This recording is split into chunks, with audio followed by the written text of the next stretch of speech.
Olá, nós estamos no estudo de número 8 da série Creio e Sou Ensinado. E o tema será Cuidado com os Juramentos. Nós vimos no estudo anterior como Jesus ensinou a lidar com os motivos que podem levar à separação de um casal e nós vimos como podemos ser vitoriosos afirmando princípios e sendo fiéis ao cônjuge e também a Deus. Hoje nós vamos estudar a quarta das 6 antíteses de Jesus, quando Jesus vai dizer, vocês ouviram o que foi dito aos antigos, eu, porém, lhes digo. A nossa referência de hoje é Mateus 5, 33 a 37. Diz Jesus Cristo aos seus discípulos ao pé do monte nesse texto. Vocês ouviram o que foi dito aos antigos. Não faça juramento falso, mas cumpra rigorosamente para com o Senhor o que você jurou. Eu, porém, lhes digo, não jurem de modo nenhum, nem pelo céu, por ser o trono de Deus, nem pela terra, por ser estrado de seus pés, nem por Jerusalém, por ser a cidade do grande rei. Não jure nem pela cabeça, porque você não pode fazer com que um só cabelo fique preto ou branco.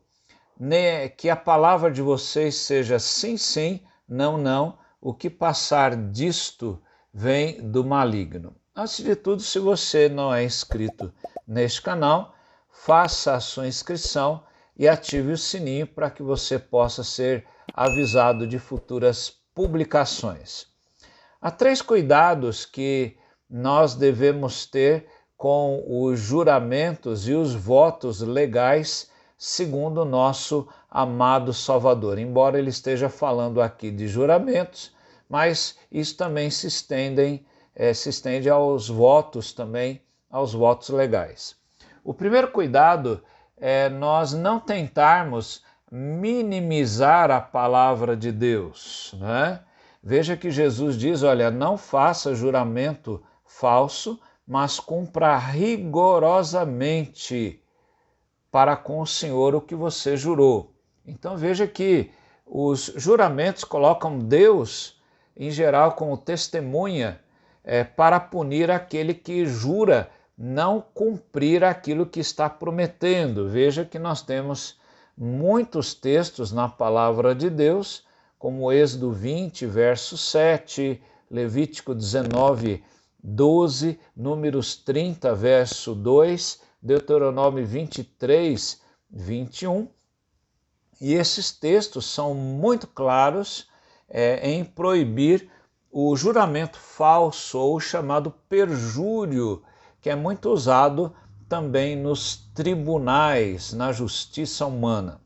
Veja que o grande problema é fazer o voto e depois quebrá-lo por alguma justificativa. Veja que os fariseus trabalhavam muito com respeito das proibições e tentavam minimizá-las, especialmente quando essas proibições se referiam a valores financeiros. Veja, por exemplo, aqui no texto de Mateus 23, naquela seção de ai de vós, escribas e fariseus, né?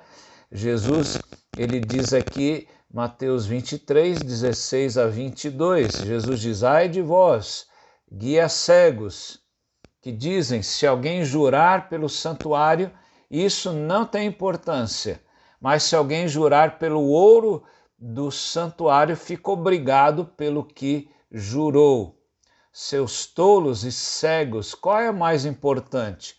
O ouro ou o santuário que santifica o ouro? E vocês dizem, se alguém jurar pelo altar, isso não tem importância, mas se alguém jurar pela oferta que está sobre o altar, fica obrigado pelo que jurou. Cegos, qual é mais importante, a oferta ou o altar? que santifica a oferta. Portanto, quem jurar pelo altar, jura por ele e por tudo que está sobre ele. Quem jurar pelo santuário, jura por ele e por aquele que nele habita.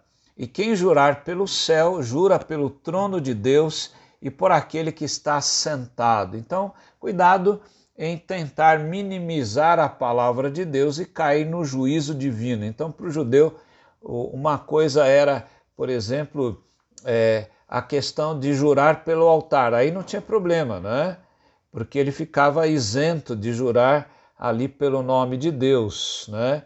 Mas quando se tratava do ouro do altar, então aí Deus tinha que ser levado como testemunha. Então veja que Jesus vai mostrar que eles eram cegos, eles não viam o que eles estavam então fazendo. Então não tente minimizar a palavra de Deus. Em segundo lugar, não busque uma forma fácil e agradável também de se livrar dos juramentos e votos legais. Muitas pessoas juram e não cumprem o que juraram e depois se justificam de alguma forma, não é?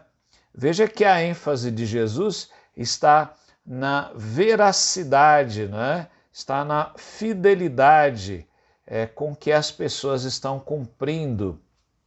E como filhos de Deus, nós somos então chamados a imitar o nosso Pai, que é fiel em suas palavras e em suas promessas. Veja o texto de Hebreus 6, 17 e 18, como o autor aos Hebreus diz: por isso Deus, quando quis mostrar com mais clareza aos herdeiros da promessa que o seu propósito era imutável, confirmou com um juramento.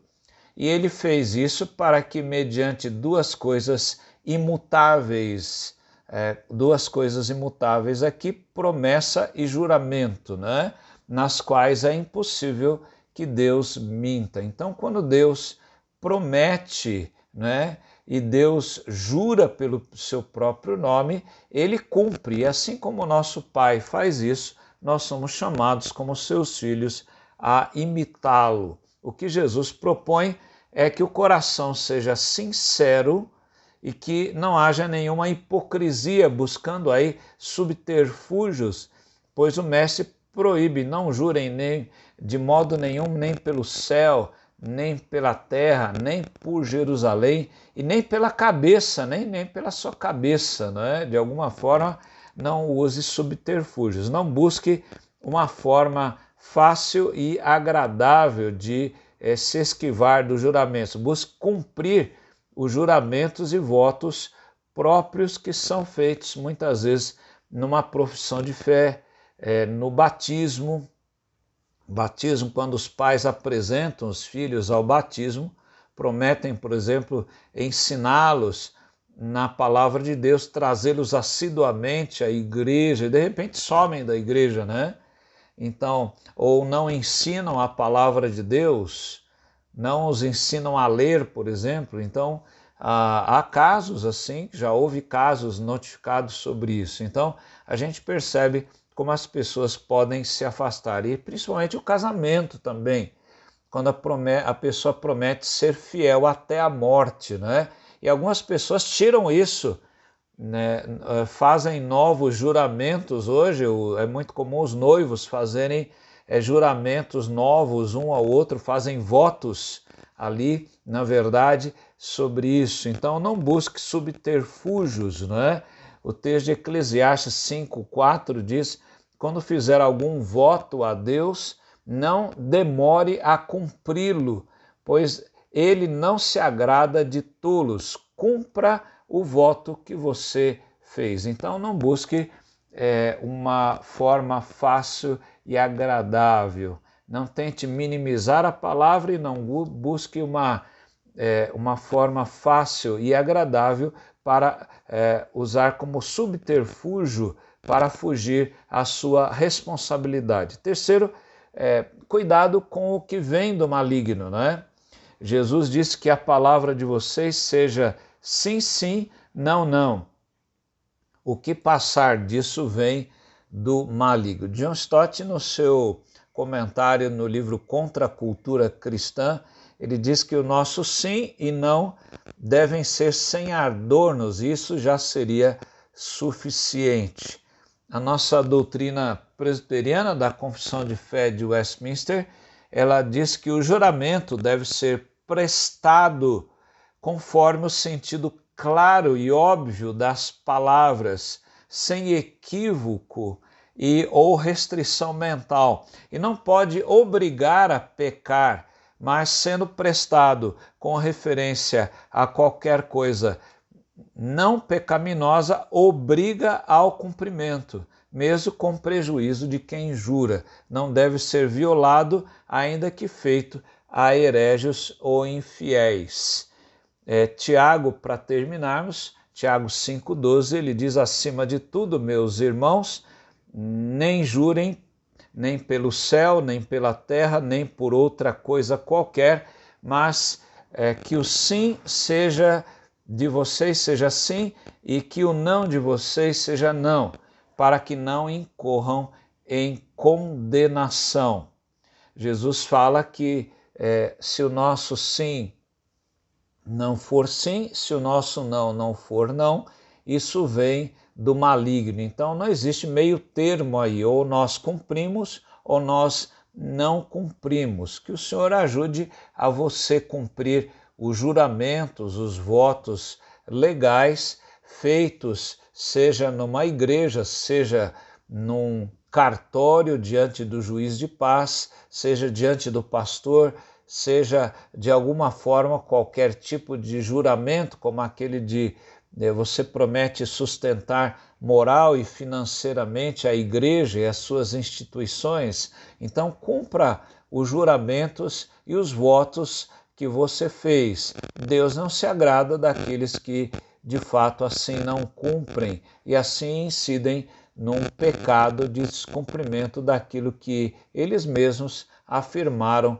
diante de Deus como testemunho. Que Deus o ajude a cumprir os juramentos, esteja buscando a Deus, revendo se você não tem algum juramento, algum voto que você tenha feito e não esteja cumprindo. É um bom momento de reflexão nessa hora. Que Deus abençoe o seu coração, a você e a sua casa. Amém.